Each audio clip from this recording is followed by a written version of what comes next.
যদি ক্ষমা করে দেন মানুষকে, আপনি সুখে থাকবেন, শান্তিতে থাকবেন। আমাদের হয় চলতি পথে আমাদের বন্ধুদের মধ্যে বা আমাদের প্রতিবেশীর সাথে বা আমার কলিগের সাথে বা আমাদের সমাজে অনেকের সাথে অনেকের নানা সময় এমন বিভেদ ঝগড়া এটা তৈরি হতে পারে, ফলে মনের মধ্যে ক্ষোভ, অশান্তি, ইভেন জেলাসিও আসতে পারে। কিন্তু এটা যদি আপনি কারোর প্রতি যদি রাগ, ক্ষোভ এটা পুষে রাখেন, ইট বার্নস ইউর সেলফ ইনসাইড, এটা ভিতরে আপনারা জ্বালাবে। যারে হিংসা করতেছেন, যার ব্যাপারে ক্ষোভ রাখতেছেন, এর কোনো ক্ষতি হয় না। ক্ষতি হয় যে এই ক্ষোভটা লালন করে, এই রাগটা যে ছেড়ে ফেলতে পারে না হৃদয় থেকে, যে মন থেকে মানুষকে ক্ষমা করতে পারে না, সে কষ্ট পায়, অশান্তি নেমে আসে, দুঃখ নেমে আসে। আর যে সিম্পলি ক্ষমা করে দেয় সবাইকে, সে মানে সুখী একটা জীবনযাপন করতে পারে। এবং এটা জরিপেও, গবেষণাতেও দেখা গিয়েছে যে যে অন্যকে সহজে ক্ষমা করে দেয় সে হ্যাপি লাইফ লিড করে। তাহলে 2 নাম্বার কি?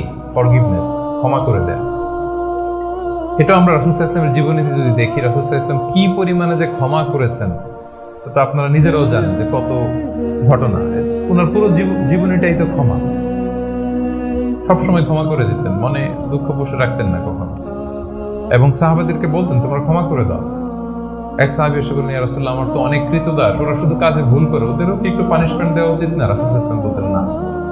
তো কি করবো? ক্ষমা করে দাও। কয়বার করবো? বলেন দিনে প্রতিদিন কমপক্ষে 70 বার। যতবার তুমি আল্লাহর কাছে ক্ষমা চাইবে ততবার ক্ষমা করবে। যতবার আল্লাহর কাছে ক্ষমা পেতে চাও ততবার ক্ষমা করবে। ফিলোসফিটা বুঝতে পারছেন? আমরা আল্লাহর কাছে ক্ষমা চাই, কিন্তু আমরা একে অপরের ক্ষমা করতে পারি না। আল্লাহ তাআলা বলেন যে তুমি ক্ষমা করো, আমি তোমারে ক্ষমা করে দেব।